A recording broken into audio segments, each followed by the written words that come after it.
friends, welcome back to Whiskey and Whit. I'm Whitney and today's video is going to be some fall DIY decor. We're gonna dupe some really cute items that you can find at Kirkland's, but we're gonna make them for a lot cheaper, so stay tuned.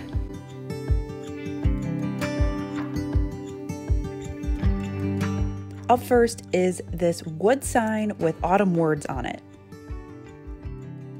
The first step is to measure the back of your sign so you know how big to make your border pieces of wood. This happened to be 10.5 inches by 19 inches. 2 of your border pieces are going to be flush and the other 2 are going to overlap those flush pieces so you have a full border. The top and the bottom here are actually 21 inches to make up for that overhang. As for the base of the sign, I'm being resourceful and getting things out of my basement. This is actually a shelf from a table that we no longer use. So I went outside and grabbed my borders and stained them with dark walnut stain from Minwax.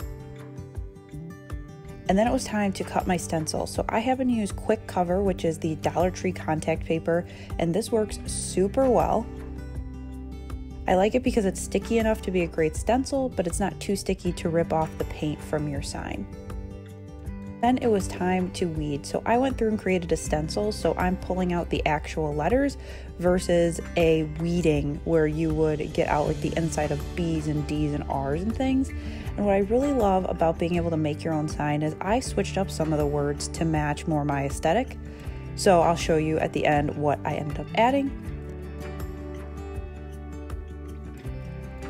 Then it was time to paint the base of the sign, so I gave it 2 coats of this pumpkin orange Waverly chalk paint, and then I applied my stencil with some transfer tape.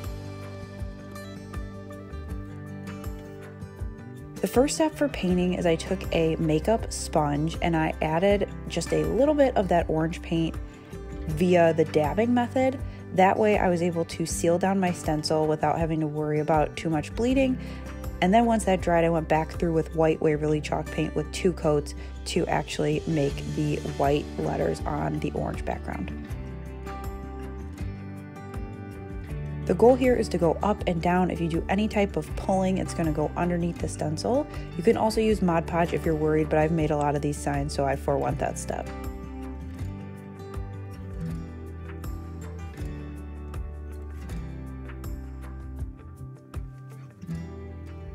Then once you're done, I like to peel back the stencil before the entire project is dry. I find that that helps the paint not set and peel off once it's dry when you pull the stencil back.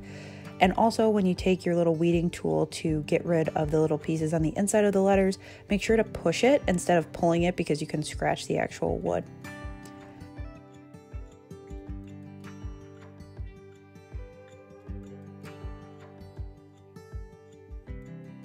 And then the last step here is to assemble your sign. So I take my 2 flush pieces first and I use my nail gun to hook them in. I do 1 nail on either side for this piece.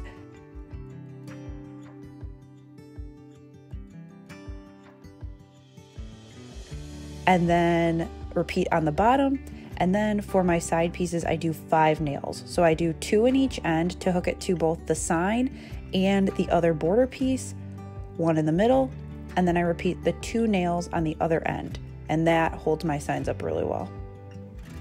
You could also add something to hang it with, but I'm going to display it on my mantle. And so as a reminder, this is what the Kirkland sign looked like, and here is my dupe. So I ended up adding the words crisp air to it, and then I also added plaid everything to the end because you guys know I love buffalo check, and so I thought that really rounded out my sign. This one happens to be a little bit bigger than the one that was in store, but for me I had everything at my house, which was a win. I really like this bright orange on my neutral fireplace. The next dupe is this tabletop pumpkin sign, and when I saw this on their website, I thought I can totally make that with paint sticks. So I grabbed some packs of paint sticks and my miter box, and I started by cutting the tops of the paint stir sticks off so that I just had about a 10-inch piece. You're going to end up needing 9 of those pieces cut down. You will need 7 paint sticks total for this sign. You're going to take 2 of those and just leave them at the 10 inches with the little like nub cut off. And then for the remaining 5, you're going to cut them in half again. pumpkin. Now you could honestly cut these at whatever length you want if you want a taller pumpkin, but I ended up cutting the pieces in half.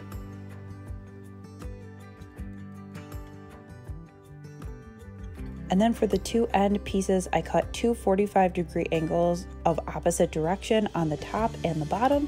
So then you ended up with a triangle piece for each side. Now you're going to want to make sure that you cut them the right way, because on the back of the painter sticks are a ruler and I didn't want that facing outward. And so I made sure to mark them before I cut them. But the miter box makes it super easy to cut on an angle because it has a 45-degree little slat there. Then I went through with some sandpaper on all of my pieces just to make sure that the ends were flat. And then somehow I deleted this footage, but I painted all of the pieces orange with that Waverly chalk paint, as you can see here. And then it was time to assemble. So that one piece I told you not to cut in half is going to be the back. I ended up painting that one so when you see it through the slats, it's still orange. It doesn't stand out with that unfinished wood. Then I took the end pieces, glued them onto the end of that orange, and then spaced out all of my little pumpkin pieces. And I ended up using 7 in total in the center of this pumpkin, and I just went through with just some hot glue and spaced them equal distance apart. Then to match the words on the front of the Kirkland sign, I added this thankful galvanized metal word from Dollar Tree. Now I ended up having to go cut one more piece of wood down to that like 10-inch with just the end cut off. I stained it with dark walnut, and I also cut a little stem piece at a 45-degree angle and stained that as well to give it the kind of contrast that I was looking for. Then I hot glued the sign to the base, and then I finished off the look by adding some jute twine and some burlap leaves that I just cut from some burlap ribbon that also came from Dollar Tree.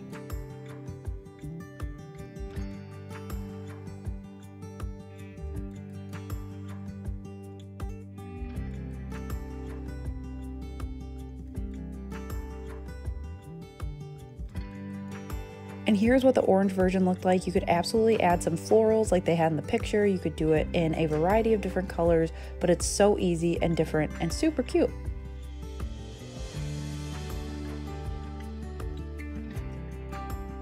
Up next is this buffalo check thankful sign, and you guys know I love painting buffalo checks, so we had to do one in this video. So I chose to do this Dollar Tree cutout that is actually a jack-o'-lantern on one side because I liked the more round shape compared to their regular pumpkin wood pieces. So after I got rid of the hanger and used some wood filler to fill the holes, I painted the whole thing with white Waverly chalk paint.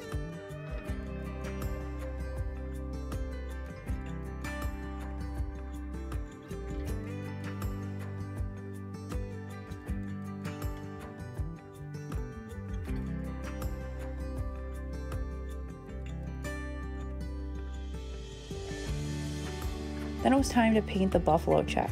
So I went through with blue painter's tape and used a little piece of tape as a spacer so everything was equal, and I taped off vertical stripes.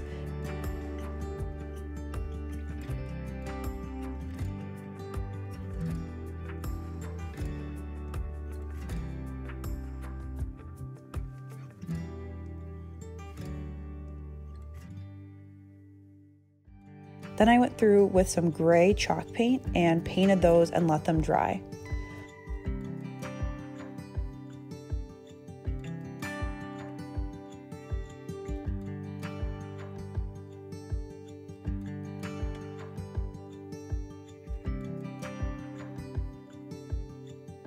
Once those dried, I peeled off that tape, but I put it to the side because you're going to need it later.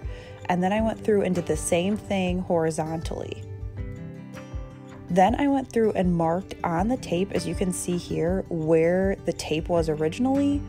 You could see that there's lighter or darker dots because you're going to want to put that tape from first round right back where you had the tape before.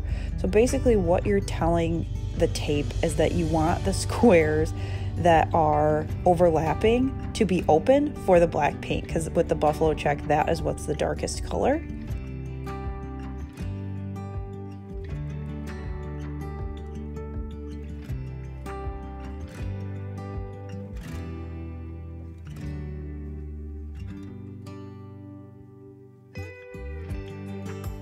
And then after that dries, you can go ahead and peel your painter's tape off, and that's all done.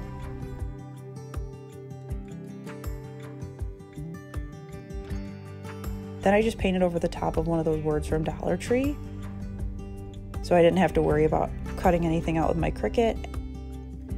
Added a little bit of raffia that I had from another project that I just pulled off because I wasn't using.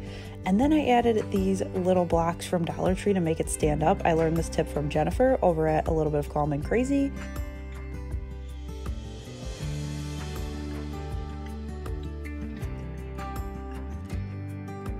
And there you have it. This was super easy to make.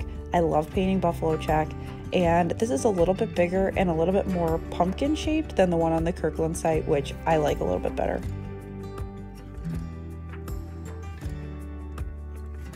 And this final one is more inspired by Kirkland's than it is a dupe. I really liked this sign, but I don't really need any more signs, to be totally honest. I ended up doing it to a Dollar Tree mat so that I could put it out on my porch. So I did the same process here that I did with the sign at the beginning of the video. I took some of that quick cover and added it to my mat. Now I'm showing you here, it doesn't come in a 12-inch width. It's actually a little bit bigger.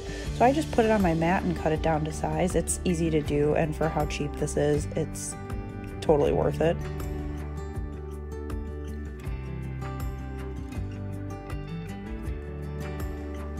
And then I stuck it down, added some painter's tape in any areas where I think it would move. And then I just went through and did the up and down dabbing with some black acrylic paint and that orange Waverly chalk paint.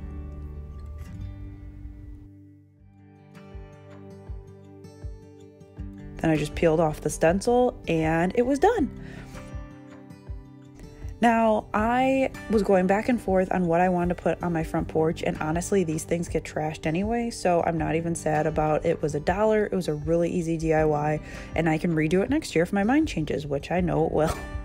One of my favorite things to do to get inspiration is to look at different high-end seasonal decor places like West Elm, Pottery Barn, Kirklands, even Kohl's, a lot of different places to get inspiration for items like this that can help you think about what you can DIY, what you have at home that you can repurpose. I cleared a ton of stuff out of my craft stash for this video, and it's all stuff I'm going to be able to use throughout the fall. I hope this video inspired you to recreate some different items that you're seeing for a lot cheaper. We are all for saving money. Also, be sure to hit subscribe so you don't miss a future Whiskey and Whit video, and I will catch you guys in the next one. Bye!